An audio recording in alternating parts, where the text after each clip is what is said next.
संगोष्ठी, कार्यशाला, तीनों में बड़ा अंतर है। बैठक हम करते हैं किसी विषय के समाधान के लिए, हम उसकी योजना करने के लिए। संगोष्ठी करते हैं किसी विषय विशेष पर चर्चा करने के लिए, संवाद करने के लिए, उसको समझने के लिए। और कार्यशाला हम उस विषय की गहराई तक जाकर और उसमें दक्षता प्राप्त करके उस संपूर्ण विषय को नीचे तक ले जाने के लिए। ये तीनों की अलग अलग भूमिकाएं हैं। आज हम संगोष्ठी के रूप में यहाँ पर उपस्थित हैं और यह संगोष्ठी कार्यशाला के रूप में भी है, क्योंकि हमें बजट के संदर्भ में जो विषय आत्मसात करने हैं, सीखने हैं, समझने हैं, क्योंकि यह जो वित्तीय परिक्षेत्र है थोड़ा क्रिटिकल परिक्षेत्र है और इसके संदर्भ में जो विषय विशेषज्ञ है, अर्थशास्त्री है, कारपोरेट सेक्टर के लोग हैं, कुछ विद्वेत्ता है, ऐसे कुछ ही लोग इससे गंभीरता से जुड़े रहते हैं। बहुत सारे लोग ठीक उसी प्रकार से इससे अब तक नहीं जुड़े थे जितने की 2014 से पहले बहुत सारे आम जन के लोग बैंक से नहीं जुड़े थे। 35 करोड़ लोगों ने 2014 के बाद, जब से भारतीय जनता पार्टी की केंद्र में सरकार आई है, तो देश के 35 करोड़ लोगों ने बैंक के खाते खुलवाए। इसका मतलब 2014 से पहले इस देश का करीब 40 से 50% व्यक्ति ऐसा था जो बैंक से संबद्ध नहीं था। आधे से ज्यादा आबादी बैंक से संबद्ध नहीं थी। आज भी वही स्थिति है कि बजट को हम किसी योजना का अनुदान, कितनी छूट मिली, छूट से किसको लाभ मिला, मुझे मिली कि नहीं मिली, आगे किसको मिलेगी, केवल इतने तक ही हम बजट को समझते थे और बजट को इसी प्रकार का, और उसका जो सही विश्लेषण था वो केवल कारपोरेट सेक्टर करता था। शेयर बाजार ऊंचा चला गया, शेयर बाजार नीचा चला गया, जीडीपी कितनी हो गई, जीडीपी बढ़ी तो क्यों बढ़ी, घटी तो क्यों बढ़ी, इनकम टैक्स में हमें कितनी छूट मिल गई, कितने इनकम टैक्स में कितनी छूट नहीं मिली, इनकम टैक्स में सरकार का क्या दृष्टिकोण है, ये सारे विषय तक ही हमारा बजट सीमित रहता था। इसके अतिरिक्त बजट के संदर्भ के जो और गंभीर विषय थे, जो हर प्रत्येक व्यक्ति तक बजट की समीक्षा होनी चाहिए, बजट के संदर्भ में जानकारी होनी चाहिए, ऐसा विषय कभी नहीं आया। प्रदेश की सरकार ने, प्रदेश के संगठन ने, प्रदेश की सरकार ने, केंद्रीय नेतृत्व ने पहली बार यह निर्णय लिया कि हमारा कार्यकर्ता बजट के संदर्भ में भी उसके तकनीकी पक्षों को समझते हुए योजनागत जानकारियों को प्राप्त करे, क्योंकि जब तक वो गंभीरता पूर्वक योजनागत जानकारियों को बजट के साथ जोड़कर नहीं समझेगा, तब तक उसके दिशा और दशा, सरकार की नीति और उसकी नीयत, इस दोनों के संदर्भ में समझ में नहीं आए। क्यों? क्योंकि इसके पहले जो सरकारें थी वो भी बजट प्रस्तुत करती थी, इसके पहले जो सरकारें थी वो भी विकास योजनाएं लाती थी, उन्होंने देश के और समाज के विकास के लिए काम भी किए होंगे। 70 वर्षों से लगातार बजट आते रहे हैं, बजट में प्राविधान होते रहे हैं, योजनाओं की घोषणाएं होती रही है, जन कल्याणकारी योजनाओं की भी घोषणाएं होती रही है। फिर आखिर हम क्यों कहते हैं कि हमने 6 वर्षों में 2014 के बाद इस देश का नव परिवर्तन किया है, या हम नए भारत की परिकल्पना को साकार करने जा रहे हैं, हम नया सपने क्यों दिखा रहे हैं? आखिर कोई ना कोई विशेषता हमारे बीच में रही होगी। हमने 5-6 वर्षों में कुछ ऐसा नया करने का प्रयास किया होगा जिससे हम स्वयं को विलग कर रहे हैं। देश के विद्वान, देश के अर्थशास्त्री, देश के नीति नियंता, देश के विचारक, वो भी इस संदर्भ में अच्छा संकेत दे रहे हैं।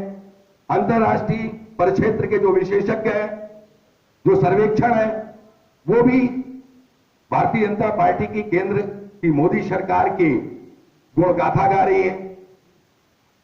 मोदी जी का व्यक्तित्व पूरे विश्व में चर्चित हो रहा है, आकर्षण का केंद्र बन रहा है, उनके फॉलोअर्स की संख्या बढ़ रही है, उनको देश के नेता के साथ साथ विश्व का नेता बनाया जा रहा है।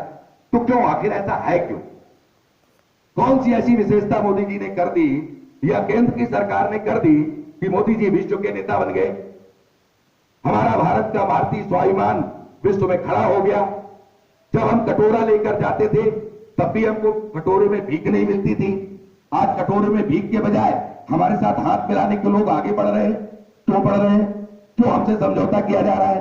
अंतरराष्ट्रीय परिक्षेत्र में हमारा सम्मान क्यों बढ़ रहा है? हमारे नेता का सम्मान क्यों बढ़ रहा है? इन सब विषयों पर हम जब तक गंभीर चिंतन नहीं करेंगे और समीक्षा नहीं करेंगे तो हम एक आम अन्य दलों की तरह जो कार्यकर्ता थे, जिनका व्यक्तिगत उद्देश्य अपनी आर्थिक स्थिति को आगे बढ़ाना था, चाहे उसका छोटा कार्यकर्ता हो चाहे उसका बड़ा कार्यकर्ता हो, चाहे उसका अधिष्ठाता हो, चाहे उसका निर्माता हो, चाहे उसका राष्ट्रीय अध्यक्ष हो, चाहे प्रदेश अध्यक्ष हो, सबकी एक नियत थी छोटे से बड़े कार्यकर्ता की कि मैं अपना व्यक्तिगत भविष्य सुधार लूंगा, देश के भविष्य से मेरा कोई लेना देना नहीं है। उस जीडी पद पर उनकी निगाह रहती थी।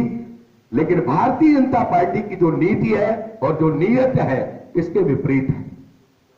पिछली सरकारों ने जो भी योजनाएं की होंगी, उन्होंने केवल एक योजना की थी कि मेरी सरकार प्रदेश में कैसे रहेगी, केंद्र पे मेरी सरकार कैसे रहेगी, उसके लिए मुझे कौन कौन से कुटिल उपाय करने पड़ सकते हैं, वो सारे कुटिल उपायों को करते हुए वो केंद्र और प्रदेश की सत्ता में पहुंचने के उपाय सुनिश्चित करते थे और उसके आधार पर ही वो सारे निर्णय लेते थे। सारे निर्णय राजनीतिक आधार पर लिए जाते थे क्योंकि उनका केवल एकमात्र उद्देश्य था सत्ता पर काबिज होकर सत्ता के आकर्षण से अपने को अभिभूत करना, सत्ता की शक्तियों का दुरुपयोग करके अपने व्यक्तिगत हितों की संपूर्ति करना। देखिए, भारतीय जनता पार्टी के केंद्रीय राष्ट्रीय नेतृत्व, प्रदेश नेतृत्व, उसका एकमात्र उद्देश्य है भारत माता के वैभव को बढ़ाना, भारत माता को समृद्धिशाली बनाना, विश्व के पटल पर भारत के उस गौरवपूर्ण इतिहास को पुनर्प्रतिस्थापित करना। ये दोनों के बीच का बड़ा अंतर है और इस अंतर को सामान्यतः हमने नहीं पूरा किया। हो सकता है हम सभी कार्यकर्ता अभिभूत हों कि 2014 के हमारे आपके परिश्रम से केंद्र में और प्रदेश में सरकारें बन गई, 18 से ज्यादा सरकारें हमने पूरे देश में बना ली। अभिभूत हो सकते हैं, हमने परिश्रम की पराकाष्ठा की हो सकती है, लेकिन इसमें भी कोई असत्यता नहीं है। यह भी एक कटु सत्य है कि इस प्रतिफल को पाने के लिए हमारी तीन पीढ़ियां खपी है। उन 3 पीढ़ियों के अथक परिश्रम से और उनके महापरित्याग के माध्यम से ही आज हमने यह लक्ष्य निर्मित किया है और इस लक्ष्य के पीछे हजारों हजार ऐसे कार्यकर्ता खड़े हैं जिनका दृष्टिकोण सिर्फ भारत माता के प्रति समर्पण का है। वो न हमारे साथ आकर माला पहनते हैं, न भाषण देते हैं, न मान सम्मान प्रतिष्ठा की बात करते हैं। एकमात्र ध्येय और लक्ष्य, तेरा वैभव अमर रहेगा, हम दिन चार रहे ना रहे, इस परिकल्पना को साकार करते हुए आगे बढ़ रहे हैं। हम सबको याद है अटल जी की सरकार एक कोर्ट से गिरी थी और जब एक कोर्ट से वो सरकार गिरी थी तो सदन में अटल जी का इन कांग्रेसियों ने उपहास किया था। तब अटल जी ने अपने अंतिम संभाषण पर यह बात कही थी कि आज निश्चित रूप से संख्या बल के कारण आप लोग मुझ पर हंस रहे हैं, लेकिन एक दिन वो आएगा जब पूरा देश और पूरा विश्व आप पर हंसेगा। और आज कांग्रेस के लोगों की स्थिति आपके सामने है।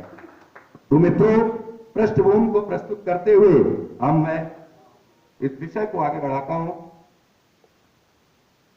हमारा उद्देश्य की संपूर्ति हुई है। मित्रों, सबसे पहले तो हम बजट को समझ लेते हैं, क्योंकि जब हम कोई योजना निर्मित करते हैं तो योजना निर्मित करने के पहले पैसा कोई भी व्यक्ति कहीं पर भी व्यय कर सकता है और पैसे से कोई भी मूर्त रूप निर्मित हो सकता है, लेकिन वो मूर्त रूप निर्मित होने के बाद उसकी दिशा क्या होगी, वो आगे क्या तय करने वाला है, ये बहुत महत्वपूर्ण है। जैसे मैं छोटी सी उदाहरण आपको बात देता हूं, उसका है भावना से संदर्भित विषय। एक व्यक्ति के पेट में अल्सर है, फोड़ा है, उसका वो ऑपरेशन कराना चाहता है और डॉक्टर को दिखाकर आता है और डॉक्टर कहता है इसमें 50,000 रुपए लगेगा और मैं इसका ऑपरेशन कर दूंगा। वो 50,000 रुपए की व्यवस्था करके अस्पताल में आने का प्रयास करता है।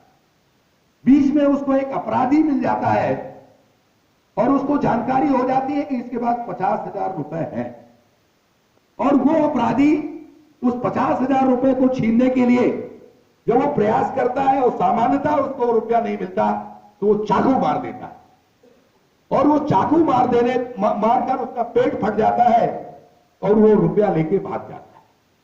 फिर वही व्यक्ति उसी को उठाकर लोग डॉक्टर के पास ले जाते हैं और डॉक्टर के पास ले जाते हैं और डॉक्टर उसका कहता है ये बहुत खतरनाक चोट लगी है, इसका फिर से ऑपरेशन करना पड़ेगा और गारंटी नहीं है कि ये व्यक्ति मरेगा कि जिएगा। लोग कहते हैं नहीं, बोले इसके बदले में मैं 50,000 लूंगा।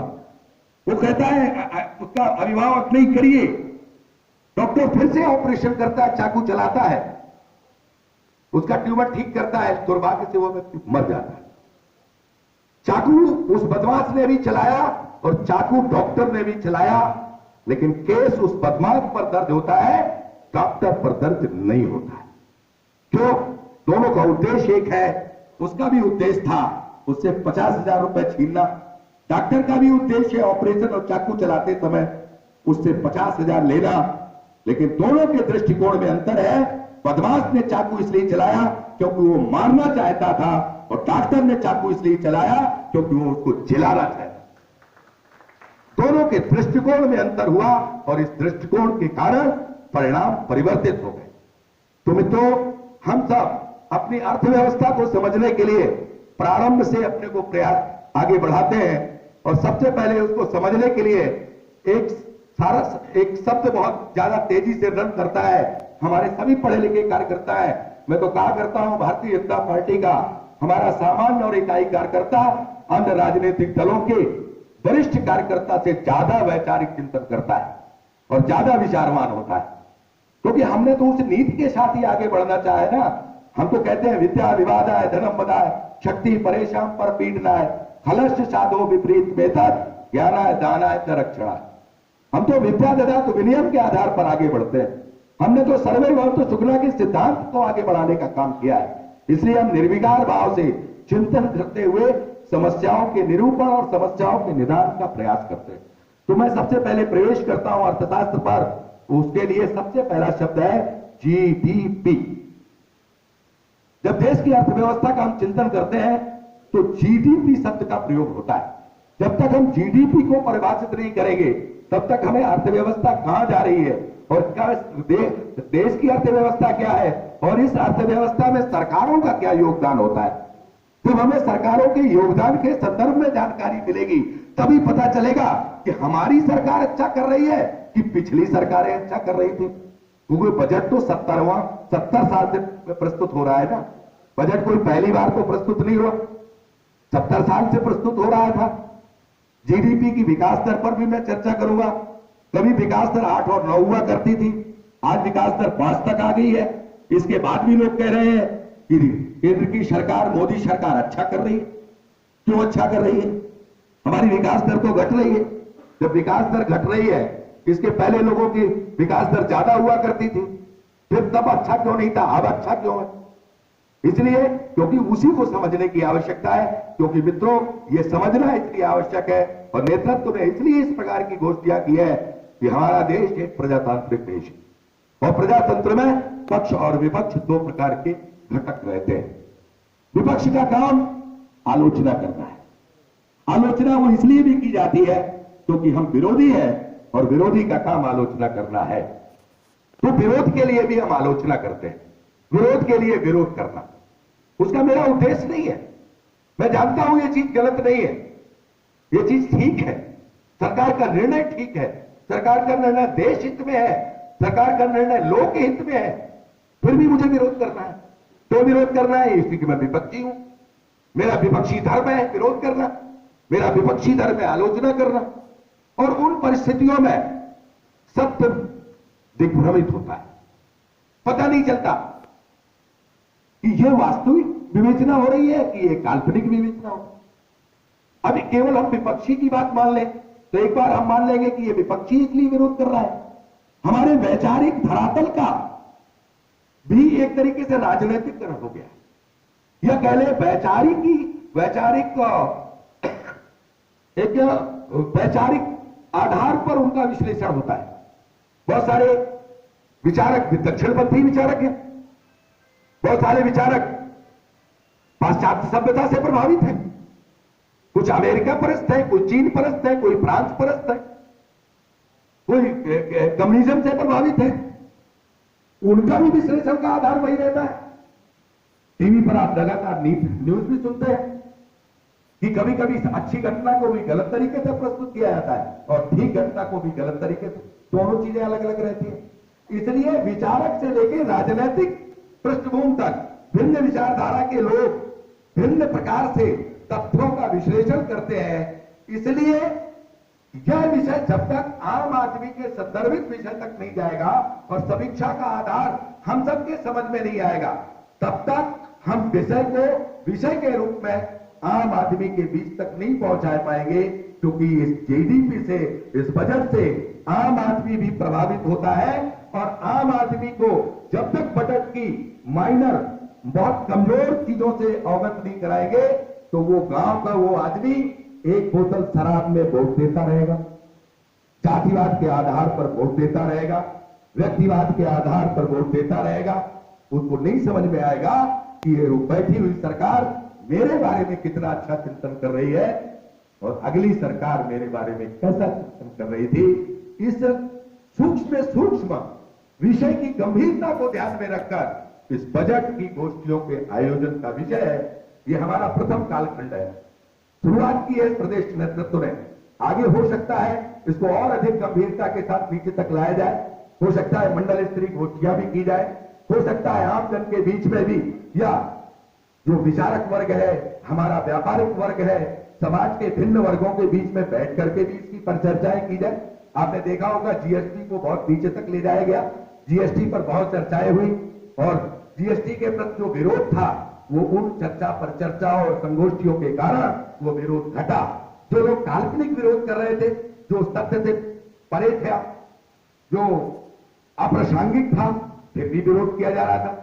क्यों विरोध किया जा रहा था वो आपको सबको पता है। विरोध के लिए विरोध करने का की एक मानसिकता, लेकिन धीरे धीरे करके वही जीएसटी सबको अच्छी लगने लगी। अभी आपने देखा होगा विमुद्रीकरण, कैशलेस के दिशा में प्रदेश प्रधानमंत्री आगे बढ़े, पूरे देश में इसकी आलोचना हुई। आज सबको वो अच्छा लग रहा है।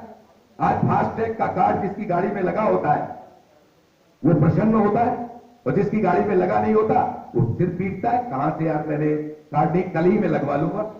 उसके प्रति आकर्षण बढ़ा, प्रारंभ में इसका विरोध हुआ। क्यों? क्योंकि हमने जो मुद्रा विनिमय पद्धति थी उसको समझने की कोशिश नहीं। कालचक्र परिस्थितियों में जो विनिमय पद्धतियां हैं बदलती रहे। जब कभी सतयुग रहा होगा, हम कभी कभी बड़े विद्वान होकर के हम वर्णाश्रम व्यवस्था का विरोध कर देते हैं।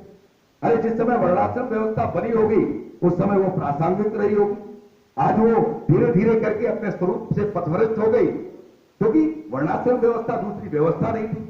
वर्णाश्रम व्यवस्था इस देश की अर्थव्यवस्था थी। 4 वर्गों में बांटकर हमने कार्यों का विभाजन कर रखा था और वो एक ऐसी विनिमय पद्धति थी जिसको हम कह सकते थे सेवा विनिमय पद्धति। तुम शिक्षा का काम करोगे, तुम सुरक्षा का काम करोगे, तुम सेवा का काम करोगे, तुम उपार्जन का काम करोगे। लीजिए चारों क्षेत्र बढ़ गए, तो किसी को बेरोजगार नहीं रहना था, क्योंकि उस समय की परिस्थितियां उसके अनुरूप रही होंगी। हमने सेवा विनिमय पद्धति, आगे चल करके और संकीर्णता बड़ी होगी। सेवा के बदले में कुछ संतुष्ट होंगे, कुछ असंतुष्ट होंगे। सेवा विनिमय पद्धति के बाद आगे का कालखंड बढ़ा तो उसके बाद द्रव्य विनिमय पद्धति प्रारंभ हो गई। मेरे पास एक वस्तु है, तुम्हारे पास दूसरी वस्तु है, मैंने वो वस्तु आपको दे दी, आपसे वो वस्तु ले ली, द्रव्य विनिमय पद्धति प्रारंभ हो गई। सेवा के स्थान पर द्रव्य ने वो स्थान ले लिया। समय और बढ़ा आगे और संकीर्णताएं बढ़ी। हम उस व्यवस्था से संतुष्ट नहीं हुए। हम प्रबुद्धिजीवी प्राणी हैं, देश के इस समाज के सबसे प्रबुद्धिजीवी हैं। हम नया करने की क्षमता रखते हैं, विवेकशील है, क्षमतावान है, अपने नए समाज और अपने नए सिद्धांतों का सृजन करने की सामर्थ्य में है। हमें और आगे बढ़ करके फिर से एक दूसरी व्यवस्था सृजित कर दी। क्योंकि हो सकता है मेरे द्रव्य का मूल्य आप कम कर रहे हो और आपके द्रव्य का मूल्य मैं कम कर रहा हूं। द्रव्य विनिमय पद्धति में विसंगतियां आ गई, लोगों ने मूल्य वर्धित। क्या हुआ? आगे एक दूसरी मुद्रा विनिमय पद्धति प्रारंभ हो गई। हमने मुद्रा के आधार पर द्रव्य का मूल्यांकन किया और मूल्यांकन के आधार पर विनिमय पद्धति प्रारंभ हो गई। हम बहुत सारे वर्षों से मुद्रा विनिमय पद्धति के आधार पर अपने आप को ले जा रहे हैं। हम बिना मुद्रा के कुछ कर नहीं सकते थे। जब हम मुद्रा देते थे उसके बदले में हमको सामान मिलता था। उस मुद्रा की कीमत कुछ नहीं थी, कागज का टुकड़ा था, लेकिन उसकी मान्यता प्राप्त थी। इसलिए 100 का नोट में हमको सामान मिल जाता है, 1000 के नोट में हमें सामान मिल जाता है। उतना ही कागज हम देंगे, नहीं कोई लेगा। लेकिन धीरे धीरे करके फिर से आवश्यकता पड़ी और आज हम विमुद्रीकरण के दौर में प्रवेश कर गए। आज हम कैशलेस का मतलब जिसमें सब कुछ मिल जाए लेकिन विमुद्रित, मुद्रा नहीं है, उसमें कोई मोहर नहीं लगी है, कोई मोनोग्राम नहीं है। आप चेक दे देते हो, वो भी मान्य हो जाती है। आप चेक नहीं देते हो, कार्ड लगा देते हो, वो भी मान्य हो जाता है। आप किसी भी कार्ड से पैसा निकाल लाते हो एटीएम पे, वो भी मान्य हो जाता है। फास्टैग का कार्ड लगा लिया, आपकी गाड़ी निकल गई, वो भी मान्य हो गया। कौन सी व्यवस्था आ गई? विमुद्रीकरण की व्यवस्था। तो समय काल चक्र जैसे जैसे परिवर्तित होता है, वैसे वैसे समाज का व्यक्ति अपने अनुरूप सिद्धांतों को और नियमों को तय करता है और उसके अनुरूप व्यवस्था का संचालन करता है।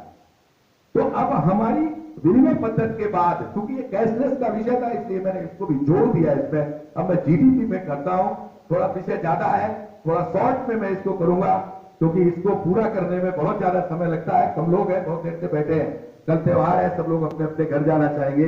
कल तो मैं 80-85 मिनट पर मैं पूरा कर पाया था परसों, और तब भी थोड़ा सा रह गया था, लेकिन 85-90 मिनट में वो पूरा हुआ था। तो मित्रों, तो मैं जीडीपी की चर्चा करता हूं। जीडीपी क्या है? क्योंकि किसी भी देश की जो अर्थव्यवस्था है उसके मापांकन का आधार जीडीपी। जीडीपी का हिंदी में अर्थ है सकल घरेलू उत्पाद, और अंग्रेजी में इसको क्या कहते हैं? सकल घरेलू, जीडीपी।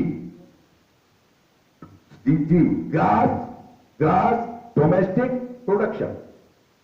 तो जो पूरे देश में जो प्रोडक्शन होता है, मैं यहां से समझूंगा बहुत गंभीर विषय है ये समाज के बीच में रखने का बड़ा गंभीर विषय है। जीडीपी से ही हम पूरी अर्थव्यवस्था और सरकार की नीति और नियत दोनों को यही से स्पष्ट कर सकते हैं, क्योंकि योजनाओं में बहुत अंतर नहीं होता।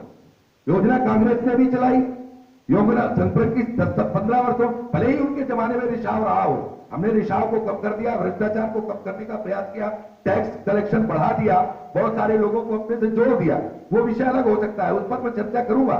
लेकिन मूल विषय जो है वो जीडीपी का, कि क्यों हम विशेष हैं, विश्व में हमें सम्मान क्यों मिल रहा है, हम भारतीय स्वाभिमान को कैसे और कहां बढ़ा पा रहे हैं, ये केवल जीडीपी के मूल्यांकन से ही हमें समझ में आ जाएगा। जीडीपी 3 सेक्टर से प्रभावित होती है देश की। पहला उद्योग क्षेत्र, दूसरा कृषि, और तीसरा सेवा क्षेत्र। अब से उद्योग धंधों के माध्यम से जो हम प्रोडक्शन करते हैं वो समाज में आता है, कंजम्पशन होता है। देखिए, मांग और आपूर्ति दो के हिसाब से बाजार चलता है, और दो के आधार पर ही दरें तय होती है। जब मांग कम होगी, आपूर्ति ज्यादा होगी, तो महंगाई घट जाएगी, और जब मांग अधिक होगी, आपूर्ति कम होगी, तो महंगाई बढ़ जाएगी। दोनों की स्थितियां यही रहती हैं। तो मांग और उसके आधार पर अर्थव्यवस्था का एक दूसरा पक्ष है। अर्थव्यवस्था कैसे बनती है? अर्थव्यवस्था, उसके भी 3 पॉइंट हैं, जैसे एक डिमांड, कंजम्पशन, इन्वेस्टमेंट। ये 3 से ही अर्थव्यवस्था बनती है किसी भी देश की। तो जीडीपी, ये जो 3 है, ये जीडीपी कैसे घटती है और कैसे बढ़ती है, और इसका ग्रोथ रेट क्या है, और ये ग्रोथ कैसे आ जाती है, ये किसको कहते हैं विकास दर, और उस विकास दर के आधार पर कैसे मूल्यांकन होता है, और सरकार का इसमें क्या दृष्टिकोण होता है, सरकार यहां कहां गलत करती है और सरकार कहां अच्छा करती है, यह विषय समझने का है। केवल इसीलिए ये गोष्ठी वास्तव में आयोजित की गई है। तो जीडीपी में 3 चीजें हैं।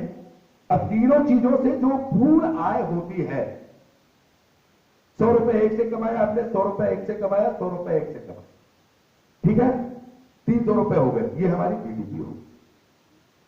मान लीजिए कोई व्यक्ति, मैं छोटा उदाहरण देता हूं, तीनों क्षेत्रों से एक वर्ष में मैंने 10,000 रुपए का सामान उद्योग धंधों से बनाया। कोई भी चीज मैंने बनाई, उसकी कीमत 10,000 रुपए। कृषि से जो उत्पादन हुआ उसकी भी 10,000 है, और सेवा क्षेत्र का जो काम हुआ वो भी 10,000 है। हमारी कुल जीडीपी कितनी हो गई? 30,000। अब 30,000 की जीडीपी का मूल्यांकन हम कैसे करें? प्रत्येक वर्ष मूल्यांकन नहीं होता। एक केंद्रीय सांख्यिकी मंत्रालय रहता है, वो पूरे जितना भी हमारे एसेट्स हैं, जो घटक हैं, उनका वो दर निर्धारण करता है, और एक निश्चित अवधि के लिए वो दर चलती है, 10 साल के लिए। उसके आधार पर हम वस्तुओं का दरों का मूल्यांकन करते हैं, और उसी से हम जीडीपी के लिए उसका मूल्य निर्धारित करते हैं। उसकी मात्रा के अनुसार, और वही जीडीपी का कलेक्शन बनती है। तो ये तीन चीजें तो हमेशा रही, जब से देश आजाद हुआ होगा, और जब से जीडीपी 1930 से आकलित हुई। 1930 में एक अमेरिका के एक अर्थशास्त्री थे, जब उनके द्वारा यह विषय जीडीपी के मूल्यांकन का प्रारंभ हुआ। 35 से लेकर 45 तक उनके आधार पर जीडीपी मूल्यांकन हुई। इसके बाद आपका सांख्यिकी मंत्रालय आ गया, एक विश्व की व्यवस्था बन गई, विश्व बैंक बन गया, उन्होंने अपना जीडीपी को मूल्यांकन करना प्रारंभ कर दिया। तब से वही व्यवस्था आज तक आ रही है। तो जो हम इस वर्ष जो हम जितना उत्पादन करते हैं वो अगले वर्ष बढ़ना चाहिए। तो जब अगर 30,000 की 18-19 में हमने व्यवस्था थी, और अगले साल अगर हमने 40,000 का उत्पादन कर लिया, तो हमारी अर्थव्यवस्था क्या हुई? 10,000 रुपए बढ़ गई, हमारी इकोनॉमी 10,000 रुपए बढ़ गई। लेकिन यदि 30,000 की बजाय अगले वर्ष हमने 25,000 रुपए ही, किसी में 10,000 आए, किसी में 5,000 रह गए, तो हमारी अर्थव्यवस्था कहां चली गई? 25,000 तक चली गई। अब इन तीनों चीजों को प्रभावित कहां होता है, वहां पर सरकार का दृष्टिकोण काम करता है। तीसरी चीज क्या है जो इस अर्थव्यवस्था को प्रभावित करती है? वो है आयात और निर्यात। अब 4 घटक हो गए अर्थव्यवस्था को बनाने वाले: औद्योगिक क्षेत्र, कृषि क्षेत्र, सेवा क्षेत्र। और इन तीनों क्षेत्रों के बाद जो अगली चीज जुड़ती है, जिससे हमारी जीडीपी बनती है, वो है आयात और निर्यात। मैंने निर्यात, ऋण, आयात, और जो बचा वो जोड़ा गया जीडीपी में, वो हमारी जीडीपी बनी। अगर हमारा आयात ज्यादा है, निर्यात कम है, तो हमने जो कुल आंतरिक कार्य क्षेत्रों से पाया वो और घट जाएगा। मैंने 30,000 रुपए हमने पाया, और पता चला आयात और निर्यात का जो डिफरेंस है वही 10,000 है, माइनस 10,000। हमने निर्यात कम किया, आयात ज्यादा किया, तो हमारी जीडीपी 10,000 नीचे चली जाएगी। अगर हमने निर्यात बढ़ा, आयात कम है, तो वो जीडीपी में जुड़ जाएगी, तो हमारी अर्थव्यवस्था बढ़ जाएगी। अब एक चीज और जुड़ती है जीडीपी को, कौन सी वस्तु को हम अपने में जोड़ते हैं और कौन सी वस्तु को हम अपने में नहीं जोड़ते। तो उसके लिए है कि इस देश की सीमा में निर्मित होने वाला वह कोई भी उत्पाद, सीमा के अंतर जो भी उत्पाद पैदा होता है, चाहे वो कृषि के क्षेत्र में हो, चाहे वो सेवा के क्षेत्र में हो, चाहे उद्योग के क्षेत्र में हो, वो जीडीपी का हिस्सा बनेगा। लेकिन विश्व में सीमा के बाहर जो उत्पाद होगा वो आयात में जुड़े, वो जीडीपी में नहीं माना जाए। जब हम उसको अपने बाजार में लाएंगे तो वो आयात कहलाएगा, और जब तक हम उसको अपने यहां बना रहे हैं तो हमारे जीडीपी का हिस्सा वो बन रहा है।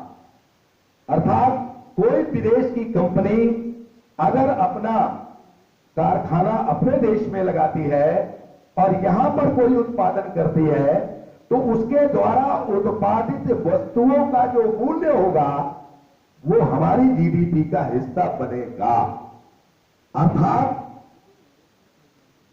जो मोदी जी इस समय विश्व के सबसे बड़े महारथी बन रहे हैं, इसलिए 2014 के पहले हमारे पास निवेश नहीं था। हम निवेश के लिए आकर्षित करते थे, लोग निवेश नहीं करते थे। आज कंपनियां बाहर से आके आपको निवेश करती है, और दूसरी सबसे बड़ी चीज जो है, हम कर्ज के रूप में पैसा लाते थे और उस पैसे को इन्वेस्ट करके अपने इंफ्रास्ट्रक्चर को बढ़ा रहे थे। आज नरेंद्र मोदी जी ने अपने डिप्लोमेटिक एक्सपीरियंस के आधार पर कह लीजिए, या अपने सशक्त भारत का सपना कह लीजिए, या उनके द्वारा जो विदेश नीति निर्मित हुई वो कह लीजिए, जहां भी वो समझौता करते हैं तो वो करते हैं कि उत्पाद मेरे देश में होगा, तुम्हारे साथ मेरा समझौता तो है, लेकिन उत्पादन तुम्हारे देश में नहीं, उत्पादन मेरे देश में होगा। इसलिए आयात हमारा घट रहा है और निर्यात बढ़ रहा है। पिछले वर्ष और इस वर्ष की तुलना में 1.5 लाख करोड़ आयात घटा है और 30,000 करोड़ निर्यात बढ़ा है। और इस प्रकार से हमारी जो इकोनॉमी है वो स्ट्रांग हो रही है। अब मित्रों, एक विषय आता है, बहुत सारे विषय विशेषज्ञ, मैंने बहुत लोगों को सुना है, अपने अपने तरीके से उन्होंने जीडी पर अपना विश्लेषण किया है कि इतना सब होने के बाद हमारी विकास दर क्यों घट रही है, हमारी विकास दर बढ़ क्यों नहीं, कृषि के किसी भी क्षेत्र की विकास दर क्यों घट रही है। बहुत सारे पॉइंट हैं, उन पर जाने की जरूरत नहीं है। उसके 2-3 कारण हैं। इस बार भी ऐसा कोई प्रयास नहीं किया वित्त मंत्री ने कि विकास दर को बहुत ऊपर खींचने का प्रयास हो। क्यों? क्योंकि आपकी जो स्थिति है, आप कोई योजना चलाते हैं तो योजना कहां चलाते हैं? आप अपने घर का बजट है, मैं अपने आपके घर के बजट से समझाता हूं। आपका घर का बजट, बजट का मतलब होता है कुल आय और कुल व्यय, दोनों के बीच के अंतर को राजकोषीय घाटा कहते हैं। मान लीजिए आपके घर की आमदनी 1 लाख रुपए साल की है, तो आप 1 लाख रुपए ही तो व्यय तय करोगे, तभी तो सोचोगे कि जो मकान कुछ खरीदना है तो 1 लाख के अंदर ही खरीदेंगे। लेकिन अगर आप 1 लाख की आमदनी है और आपने 1.5 लाख के व्यय का योजना कर ली, तो 50,000 आपके घटेंगे ना। 50,000 कैसे पूरे करेंगे आप? 50,000 कैसे पूरे करेंगे? उसके 2 तरीके हैं। या तो आप अपनी संपत्ति को बेचेंगे, जो आपकी परिसंपत्ति है, या तो उसको बेचेंगे या फिर कर्जा लेंगे। जो पहला और तीसरा विषय तो नहीं है। या जो आपका धंधा चल रहा है, कोई आपकी दुकान है, उसमें किसी को पार्टनर बना लेंगे, अर्थात निवेश कर लेंगे, किसी को सहभागी बना लेंगे। ये 3 तरीके तो हैं। इसमें रिस्क भी है। उस व्यक्ति को आप ला रहे हो, आप जब कर्ज लेंगे तो उसका ब्याज बढ़ेगा, ब्याज भी देना होगा, तो जो आपकी एनुअल इनकम है वो प्रभावित हो सकती है।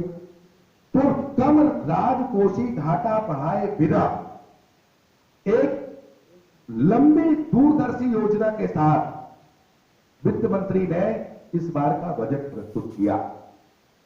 अब इसको थोड़ा समझने के लिए कि आखिर ऐसा क्यों किया और आखिर 6वें बजट पर ही हम चिंतन करने क्यों जा रहे हैं, 5 बजट पर चिंतन क्यों नहीं किया। इसको 2017 के पहले एक बड़ी गोष्ठी प्रधानमंत्री जी के द्वारा हुई थी, जिसका जगह जगह पर प्रकाशन हुआ था और बहुत सारे लोगों ने इकट्ठा होकर, उस समय सम्मेलन, युवा सम्मेलन वगैरह चल रहे थे, और मोदी जी की सीधे सीधे कुछ लोग प्रश्न कर रहे थे, चौकीदार, मैं भी चौकीदार कार्यक्रम, ध्यान होगा आप लोगों को 2017 का, मैं भी चौकीदार हूं करके एक कार्यक्रम आया था। उस कार्यक्रम में मोदी जी का जो विश्लेषण था वो अगर हम याद कर लें तो हमारी यह बजट समझ में आ जाएगा। मोदी जी ने कहा था कि 5 वर्ष का जो मेरा ये प्रथम कालखंड है प्रधानमंत्री के रूप में, ये मेरा पहला ये कालखंड, पूरे 5 वर्ष का कालखंड गरीबों को समर्पित कालखंड है। और गरीबों को समर्पित का सीधा अर्थ है आवश्यकताओं को पूरा करने वाला कालखंड।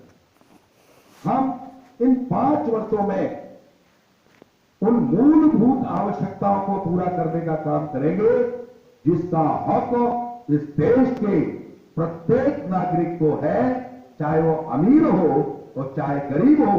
और हम ये केवल पीछे के लोगों के दृष्टिकोण से नहीं करेंगे, गरीबी हटाओ।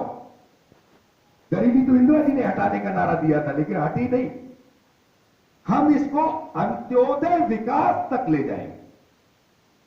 मेरे समाज के अंतिम पायदान पर खड़ा हुआ व्यक्ति जब तक विकसित होकर अपनी दैनिक आवश्यकताओं की संपूर्ति के वो संपूर्ण साधन नहीं प्राप्त कर लेता जिनकी उसको मानवीय आवश्यकता है, और इस देश का समग्र विकास जब तक नहीं हो जाता, तब तक हम समझेंगे हमारी आवश्यकताओं की संपूर्ति नहीं हुई है।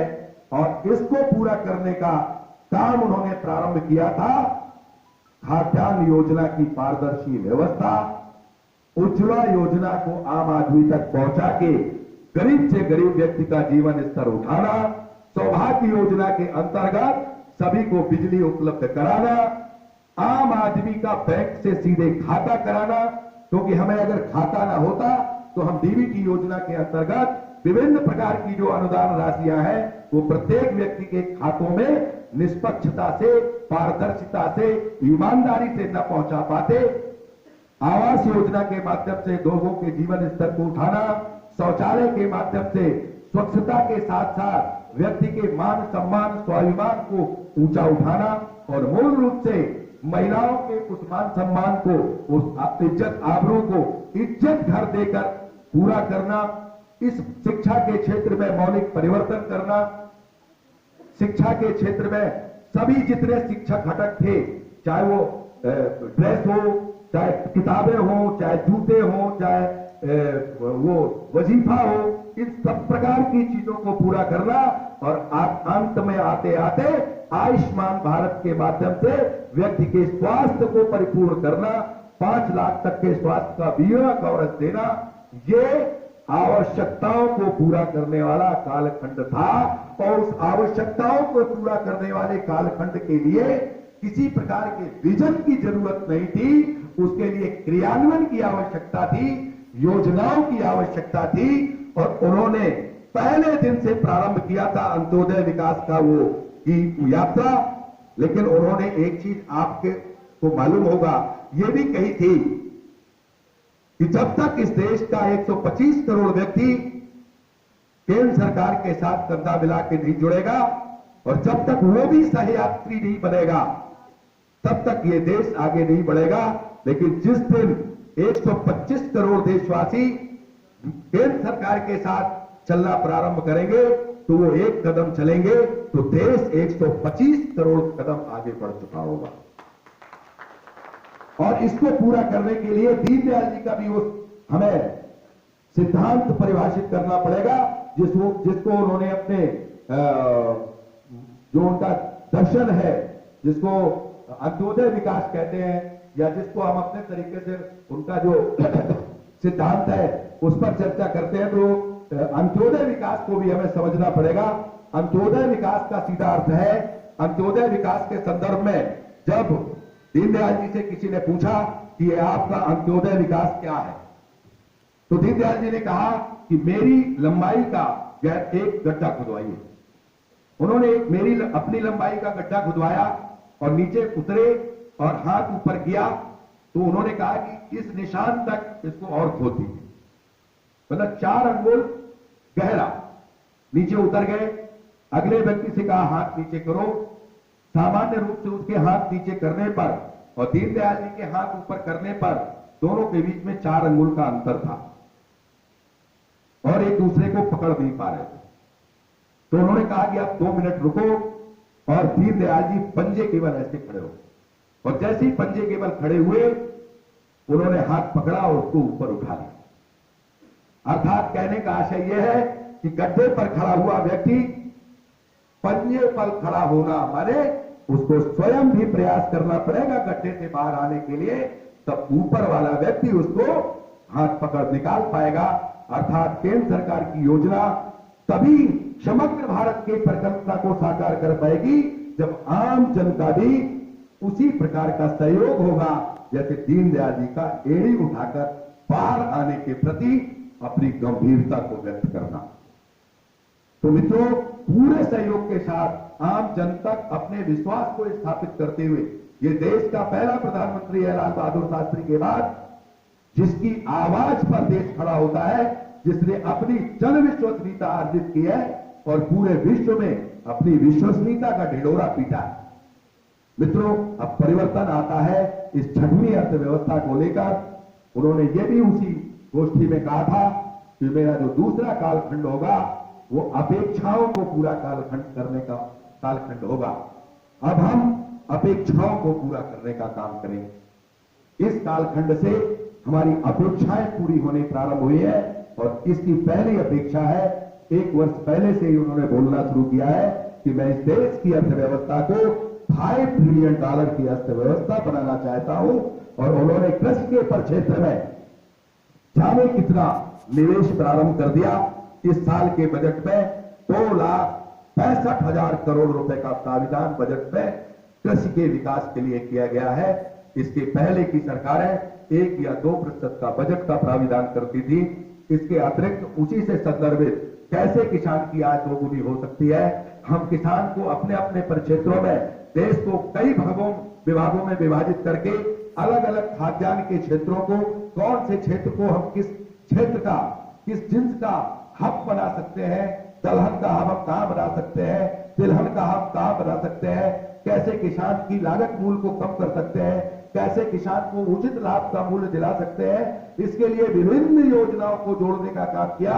जो किसान अपनी फसल को केवल अपनी समीपवर्ती मंडी में बेचने की क्षमता 5 साल पहले रखता था, उसके साथ उसको मंडी शुल्क भी लगा करता था, सीमा शुल्क भी प्रदेश के बाहर ले जाने में लगता था। आज किसान अपना पूरे देश में कहीं भी जाकर के अपने उत्पाद को बेच सकता है।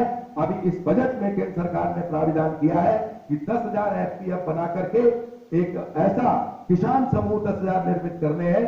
उसके लिए प्राविधान भी किया गया है कि सभी छोटे छोटे किसानों के क्लस्टर बनेंगे और उसमें से वो क्लस्टर मिल करके अपने उत्पाद को यदि आवश्यकता पड़ेगी तो निर्यात के माध्यम से बड़ी मंडियों में विदेश पर भी बेच सकेंगे और अच्छा मूल्य प्राप्त कर पाएंगे। ऐसी भी व्यवस्था इस बजट में की गई। रेल, किसान रेल के माध्यम से इस स्थान से दूसरे स्थान तक जो संवेदनशील माल है उसको दूसरी मंडियों तक पहुंचाना, उड़ान योजना के माध्यम से दूध, मछली, पान, आलू, ऐसे जो संवेदनशील शीघ्र सड़ने वाले, इन सब चीजों को बीच में जोड़ने का काम किया। इस प्रकार से कृषि को भी उन्नतशील बनाने की दिशा में आगे बढ़े और उन्होंने कहा कि उस कहावत को भी चरितार्थ करने का प्रयास किया, उत्तम खेती मध्यम पान और निश्चित चाकरी भीख निदान। स्टार्टअप इंडिया के माध्यम से व्यक्ति के अंदर कौशल विकास करते हुए, स्टार्टअप इंडिया हो चाहे मेक इन इंडिया हो, इनके माध्यम से जो व्यक्ति के अंदर क्षमता थी, हमारे युवाओं के अंदर जो कौशल की क्षमता थी, उस कौशल की क्षमता को विकसित करके उसके अंदर नौकरी जैसी जो वृत्ति थी उसको समाप्त करके 1 करोड़ से लेकर 100 करोड़ तक की स्टार्टअप इंडिया जैसी योजनाओं के लिए वित्तीय अनुशंसा या वित्तीय योगदान देने का सरकार ने प्राविधान करके उन बुद्धिजीवी युवाओं को जिनके अंदर अपना रोजगार स्वयं स्थापित करने की व्यवस्था है, वन डिस्ट्रिक्ट वन प्रोडक्ट के माध्यम से हमारी स्थानीय वस्तुओं को विकसित करने का, उनको निर्यात करने की जो हमारी योजना हो सकती है, उन सब चीजों को विकसित करके जहां समृद्धशाली भारत बनाने की दिशा में काम किया है। युवाओं को रोजगार देने के बजाय लेने के बजाय रोजगार देने की क्षमतावान बनाने का प्रयास किया है। एक एमबीए पढ़ा हुआ लड़का दूसरे के घर, दूसरे की फैक्ट्री में जाकर उसकी आमदनी को बढ़ाने का काम करता है। क्या वो स्वयं अपना इकाई, अपना प्रोडक्ट डालकर इस देश को समृद्धशाली बनाकर सैकड़ों युवाओं को रोजगार देने की क्षमता भी तो रखता है। हमने Kaushal Vikas, startup India, make in India के माध्यम से उसको वो अवसर उपलब्ध कराने का काम किया है। तो जहां कृषि के क्षेत्र को उन्नतशील बनाया है, वही औद्योगिक परिक्षेत्र में अपने कौशल को अवसर उपलब्ध करा के भारत की अर्थव्यवस्था को समृद्धशाली बनाने की दिशा में एक नया अभूतपूर्व काम इस बाढ़ की अर्थव्यवस्था के साथ वित्त मंत्री जी ने जोड़ा है। इसलिए इस बजट के साथ हमें आपको समीक्षा करने की आवश्यकता थी, क्योंकि हमारा बजट अपेक्षाओं को पूरा करने वाला बजट है। अमेरिका, चीन जिस उपग्रह को भेजने की क्षमता रखते थे, 5 वर्ष के कालखंड में आपकी सरकार ने वो क्षमता विकसित की और आज आपने विश्व के अंतरिक्ष क्षेत्र के 5वें नंबर का स्थान अर्जित कर, बल्कि अब आप तीसरे पे। आप अब किसी उपग्रह के भरोसे नहीं है। आज आपका डाटा चोरी नहीं हो सकता, आपका डाटा आपके पास है। आप किसी भी प्रकार की कोई गोपनीय खोज, कोई जानकारी अर्जित करते हैं, आपके पास अपनी व्यवस्था है। आप कोई भी उपग्रह आपका है, कोई भी दुष्ट अगर आपकी तरफ आंख उठाकर आपके उपग्रह की नष्ट करने की कुचेष्टा करता है, ऐसी कोई परिस्थिति पैदा होती है, तो तब तक कर सकता था जब तक कि आपके अंदर वो क्षमता विकसित नहीं हुई। आज आपके पास वो क्षमता है। आप किसी भी देश के उपग्रह को अल्प समय में 24 मिनट के अंदर नष्ट कर, तो आपने सुरक्षा के क्षेत्र में भी अपने को स्थापित करने का काम किया है। आपने अपने स्वयं के आयुध निर्मित करने प्रारंभ कर दिए हैं। आपने अपने को आत्मनिर्भरता के क्षेत्र में भी आगे बढ़ाया है। आपने अपने को स्वावलंबी बनाने की दिशा में आगे बढ़ाया है। इस प्रकार से हमारी जो अर्थव्यवस्था है वो गतिशील हो रही है, आत्मनिर्भर हो रही है। हमारा आयात घट रहा है, हमारा निर्यात बढ़ रहा है। क्योंकि मित्रों, पिछली सरकारें जिस नीति के साथ चल रही थी, उस नीति के साथ भारत 100 वर्ष तक आगे नहीं बढ़ सकता। तो क्योंकि डिमांड और कंजम्पशन और इन्वेस्टमेंट, तीन चीजों को आधार लेकर हम अपना सामान अपने लोगों को ही बेचते रहेंगे तो हम निर्यात कैसे करते हैं? निर्यात करने के लिए हमें उत्पादन को बढ़ाना पड़ेगा, इन्वेस्टमेंट को लाना पड़ेगा और इन सब चीजों को लेकर हमें आगे जाना पड़ेगा। किसी भी क्षेत्र में कुछ छोटी चीजें प्रदेश स्तर पर अब हो सकता है न कर पाए हो। जिस प्रकार से भी लाइन ऑर्डर को ठीक करने का प्रयास प्रदेश की सरकार ने किया है, देश में जो वातावरण सापेक्ष बना है, पिछली सरकारों की तुलना में जो अपराधीकरण था, किसी की भी परिसंपत्ति को भी कोई भी हड़प लेता था, राजनीतिक वर्चस्व के माध्यम से कोई भी व्यक्ति किसी को भी उत्पीड़ित करता था। इस 5 वर्षों में एक ऐसी परिस्थिति पैदा हुई है, आम जनता का एक ऐसा विश्वास गया है कि सत्ता में बैठा हुआ कोई भी रसूखदार व्यक्ति आज मेरे लिए कोई भी ऐसा काम नहीं कर सकता जिससे मुझे क्षति हो, क्योंकि हमने उस व्यवस्था को कायम करने का प्रयास किया है। भले ही उन्होंने सत्ता मत पे आकर अपनी शक्ति का संचय करके आम जीवन व्यक्ति के जीवन स्तर को नुकसान पहुंचाने का काम किया हो, क्योंकि उनका उद्देश्य एकमात्र सत्ता का संरक्षण के साथ स्वयं का विकास करना था। हमारा विकास समग्र विकास है, हमारा विकास भारत माता का विकास है, हमारा विकास देश का विकास है। और हमने उस नीति के आधार पर अपने को चलाया है, जिस नीति के आधार पर विद्या विवादाय धर्म बधाय, शक्ति परेशान पर पीटनाय, खलस्य साधो विपरीत बेतक, ज्ञानाय दानाय च रक्षणाय। जब किसी दुष्ट व्यक्ति के पास ज्ञान जाता है तो वो विवाद का केंद्र बनता है, और वही ज्ञान जब अच्छे व्यक्ति के पास जाता है तो लोक कल्याण का संवाद बनता है, लोगों समाज में बुद्धिजीविता पैदा करता है। धर्म मदाय, दुष्ट व्यक्ति धन के पास धन जाता है तो दुनिया भर की विद्रूपताएं समाज में आती है, विसंगतियां आती है, अपराध बढ़ता है, अराजकता बढ़ती है। लेकिन वही धन जब अच्छे व्यक्ति के पास जाता है तो जन कल्याण में प्रयुक्त होता है। इसी प्रकार से शक्ति जब दुष्ट के पास जाती है तो लोगों के उत्पीड़न में व्यय होती है, समाज को असंतुलित करने में व्यय होती है। लेकिन शक्तिशाली के पास जब शक्ति जाती है तो संरक्षण में प्रयुक्त होती है, पोषण में प्रयुक्त होती है, देश के सृजन में प्रयुक्त होती है। हम उस दृष्टिकोण को ध्यान में रखकर केंद्र की और प्रदेश की सरकार ने अपने उस सिद्धांत को लेकर ही आगे बढ़ने का काम किया है। सर्वे भवन्तु सुखिनः, सर्वे सन्तु निरामया, सर्वे भद्राणि पश्यन्तु मा कश्चित् दुःखभाग् भवेत्। हम पूरे विश्व के कल्याण के लिए हम है, हमारी वो संस्कृति है, हमारी सनातन संस्कृति अक्षुण्ण हो। इसलिए संपूर्ण बजट में सांस्कृतिक राष्ट्रवाद को भी पिरोने का काम भारत की सरकार ने किया है। चाहे जहां का तीर्थ स्थल हो, उस तीर्थ स्थल को बड़े मार्गों से जोड़कर उसको विकसित करना, पर्यटन क्षेत्रों के रूप में उन हमारे ऐतिहासिक केंद्रों को विकसित करना, ये हमारी केंद्र सरकार का और प्रदेश सरकार का लक्ष्य है। इस प्रकार से हम अपने नियमों के माध्यम से, अपनी योजनाओं के माध्यम से पिछली सरकारों द्वारा जो भारत के नवनिर्माण का सपना देखती हुए चल रही थी और एक निश्चित परिक्षेत्र का ही विकास कर रही थी, जिन्होंने ग्रामीण भारत के सपने को भुला दिया था, गांधी जी के ग्राम स्वराज की परिकल्पना को साकार करते हुए हमारी सरकार ने लगातार 5 वर्षों से वंचितों पीड़ितों के साथ साथ ग्राम विकास को आगे बढ़ाने का भी काम किया है, साथ साथ संतुलन बना रहे, इसलिए स्मार्ट सिटी की भी योजना निर्मित की है, तेजस एक्सप्रेस भी चलाने की योजना की है। पूरे परिक्षेत्र में ज्यादा से ज्यादा ट्रेनें चले, लेकिन साथ साथ आम आदमी का जीवन स्तर भी सुधरे।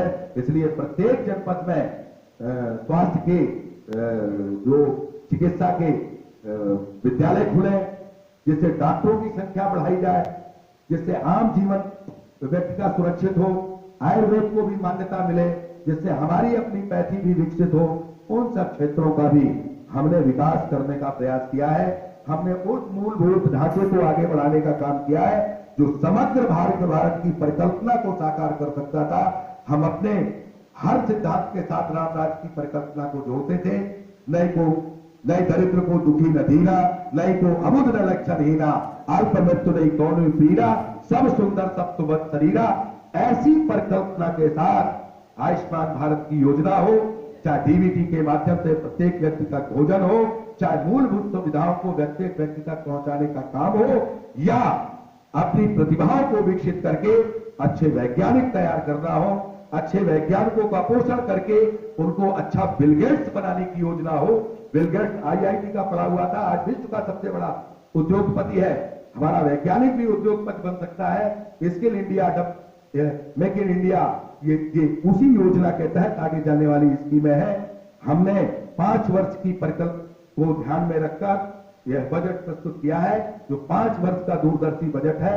2024 तक यह संकल्पना व्यक्त की गई है कि हम इसी प्रकार की योजनाओं के माध्यम से देश के नागरिकों के मान सम्मान स्वाभिमान की रक्षा करते हुए अपनी सनातन संस्कृति, अपने सनातन राष्ट्रवाद को पुनर्प्रतिष्ठापित करते हुए भारत के नवनिर्माण के बजाय भारत के पुनर्निर्माण की संकल्पना को पूरा करेंगे। हम अपनी आर्थिक समृद्धि को बढ़ाने के साथ साथ प्रति व्यक्ति की समृद्धि को भी बढ़ाते हुए आगे चलेंगे, क्योंकि अगर देश कुछ पूंजीपतियों के आधार पर हमारी अर्थव्यवस्था आगे बढ़ गई और देश का आम आदमी गरीब बना रहा, आवश्यकताओं और अपेक्षाओं से वंचित बना रहा, वो देश समग्र विकास की परिकल्पना को साकार नहीं कर सकता। हम प्रत्येक व्यक्ति की आय को संवर्धित करते हुए हम देश की आय को संवर्धित करना चाहते हैं। यह इस बजट की परिकल्पना है। इसी प्रकार की बहुत सारी योजनाएं इस बजट में प्ररोहित हैं। अभी आपके पास बहुत सारी योजनाओं से संबंधित जो साहित्य है वो आपके अपने पास में आने वाला है। उस साहित्य को लेकर हम उसका योजनागत अध्ययन करेंगे, लेकिन जो मूल विषय हमारे बजट से संदर्भित है वो उसी तरीके का है कि हमारी सरकार का, हमारे नेतृत्व का जो दृष्टिकोण है वो भारत के विकास का है, भारत माता के विकास का है। जब प्रत्येक व्यक्ति का एक साथ विकास होता है, सबका विकास एक साथ होता है, निश्चित रूप से समाज की विकृति समाप्त होती है। लेकिन दुरुपयोग के माध्यम से, जैसे कहते हैं ना, विद्यादनात् विनयम विनयाद्यात् पात्रताम, पात्रत्वात् धनम आपनो धना धर्मा तथा सुखम। अच्छे तरीके से कमाया हुआ पैसा ही धर्म कर सकता है। अच्छे तरीके से जो पैसा नहीं कमाया जाता उससे धर्म नहीं अधर्म ही होता है। तो निश्चित रूप से परिभाषाएं बदली है। पिछली सरकारों की जो क्रियाविधियां थी, उन क्रियाविधियों के आधार पर राजनीतिक परिक्षेत्र को आर्थिक उपक्रम के रूप में माना गया। हम सबको निश्चित रूप से उन सब चीजों को देखना जरूर है, लेकिन अपने जो हमारा जो उद्देश्य था, हमारा भारतीय जनता पार्टी का कार्यकर्ता उन सभी 5 वर्ष तक सपा की सरकार रही, 5 वर्ष तक बसपा की सरकार रही, इसके बाद भी हमारा कार्यकर्ता लगातार वैचारिक धरातल पर खड़ा होने के कारण, विचार से प्रेरित होकर भारतीय जनता पार्टी का कार्यकर्ता होने के कारण 10 वर्षों तक उनकी लूट खटोट से प्रभावित नहीं हुआ। भारतीय जनता पार्टी के साथ कंधा से कंधा मिला के खड़ा रहा। आज आपकी सरकार है, आपने 10 वर्ष तक लगातार विपक्ष की भूमिका निभाकर उनको इधर से उधर करने का प्रयास किया था, लेकिन आज वो चोर कार्यकर्ताओं में ये क्षमता नहीं है कि भारतीय जनता पार्टी के साथ किसी प्रकार का प्रोटेक्शन करें। एक भी आपके खिलाफ आंदोलन नहीं हो रहे। इसका सीधा अर्थ है आज आपके अंदर निर्विकारत्व था, आप किसी भी प्रकार से कमजोर नहीं थे वैचारिक और मानसिक रूप से। आज वो चोर है, उन्होंने दुनिया के घोटाले किए हैं, सरकार के खिलाफ खड़े होकर प्रजातंत्र का विपक्षी धर्म निभाने में सक्षम नहीं है। भले ही वो अपने अर्थ के माध्यम से आगे आकर आपके साथ खड़े होते हो, लेकिन चरित्र और व्यक्तित्व के माध्यम से आप उनसे श्रेष्ठ हैं। हमारे आय की बहुत सारे स्रोत हो सकते हैं। हम विचारधारा के आधार पर राजनीति करने आए हैं, हमने व्यवसाय के आधार पर राजनीति नहीं की। जिस दिन हमको आर्थिक संवर्धन की आवश्यकता होगी, हम निश्चित रूप से कोई ना कोई व्यवसाय करके राजनीति करेंगे। विदेशों में लोग व्यवसाय भी करते हैं और राजनीति भी करते हैं। मित्रों, जिस दिन राजनीतिक परिक्षेत्र में विश्वसनीयता कायम हो जाएगी, 25 साल पहले का इतिहास देख लीजिए। एक राजनेता, ईमानदार राजनेता जनता की बल पर राजनीति करता था। आज मैं भ्रष्टाचारी हूं, 10,000 20,000 देकर मुख्य अतिथि बनता हूं, लेकिन उस जमाने में जनता लोगों का तुला दान करती थी, जनता पैसा देती थी और लोग राजनीति करते थे। वो निश्चित रूप से आपके नेतृत्व के में वो ताकत है, उस नेतृत्व के साथ समय परिवर्तन हो रहा है। निश्चित रूप से एक तुच्छतापूर्ण राजनीति स्थापित करने के आप संवाद बनेंगे। मैं इन्हीं शब्दों के साथ आप सबके बीच में इस पे संदर्भित विषय को पूर्ण करते हुए इतनी जरूर अपेक्षा करूंगा कि अगर कोई व्यक्ति आपसे कहता है कि आपकी जीडीपी कम है, तो आप कह सकते हैं कि 2014 से जो हमने यात्रा प्रारंभ की थी, वो यात्रा अभी प्रतिफलित होने वाली है। और एक छोटा सा उदाहरण उसको दे सकते हैं कि जैसे एक किसान अपने 10 बीघे खेती में 5 बीघे खेती में वो अपना वो लगा देता है, बाग लगा देता है, तो उसको 4 वर्ष तक कुछ भी मिलने वाला नहीं होगा, लेकिन 5वें वर्ष उसकी आर्थिक स्थिति बंजर पर निश्चित रूप से बढ़ जाएगी, क्योंकि 10 बीघा खेती में 5 बीघे खेती ही उसको प्रतिवर्ष मिलेगी। लेकिन 4 वर्ष के प्रतीक्षा के बाद 5वां वर्ष उसके लिए कई गुना समृद्धशाली होगा। निश्चित रूप से हमारा भारत भी निश्चित रूप से तेज रफ्तार से आगे आने वाली अर्थव्यवस्था बनेगा और हम अपने भारतीय मान सम्मान स्वाभिमान को अपने प्रासंगिक नेतृत्व के साथ, विश्वसनीय नेतृत्व के साथ, ईमानदार नेतृत्व के साथ पूरा कर पाएंगे। इन्हीं शब्दों के साथ अगर हमारे बीच में कोई विसंगति आती है, हम उन विसंगतियों को समाप्त करते हुए हम अपने उस पल के साथ, जिस पल के साथ हम राजनीतिक परिक्षेत्र में आए हैं, हमारी सरकारें बनी है और जिस विश्वसनीयता के कारण 19 के चुनाव के बाद हम 26 सीटें आगे बढ़कर के चुनाव में जीते हैं, निश्चित रूप से आगे हम फिर से इस 5 वर्ष का कालखंड पूरा करते हुए आगे कल्पनाओं का कालखंड वो भी मोदी जी के नेतृत्व में पूरा हो और हमारा देश विश्व गुरु बने 2024 से 29 के बीच में, ऐसी अपेक्षा के साथ हम अपने को मैं पूर्ण करता हूं। आप सबका बहुत बहुत अभिनंदन करता हूं। मंच पर बैठे हुए सभी लोगों का वंदन अभिनंदन करता हूं और पुनः अपेक्षा करता हूं कि हम सब मिलकर सरकार की और नेतृत्व की नीतियों को अब नीचे तक ले जाएंगे और किसी भी प्रकार के भ्रम के बजाय, जैसे गिलास में पानी भरा होता है, आधा पानी गिलास का भरा हुआ, नकारात्मक व्यक्ति को आधा खाली दिखता है, सकारात्मक व्यक्ति को आधा भरा दिखता है, हम उसी प्रकार से सकारात्मक सोच के साथ आगे बढ़ेंगे। बहुत बहुत धन्यवाद। एक बार भारत माता का जय घोष करेंगे। बोलिए भारत माता की, भारत माता की, भारत माता की।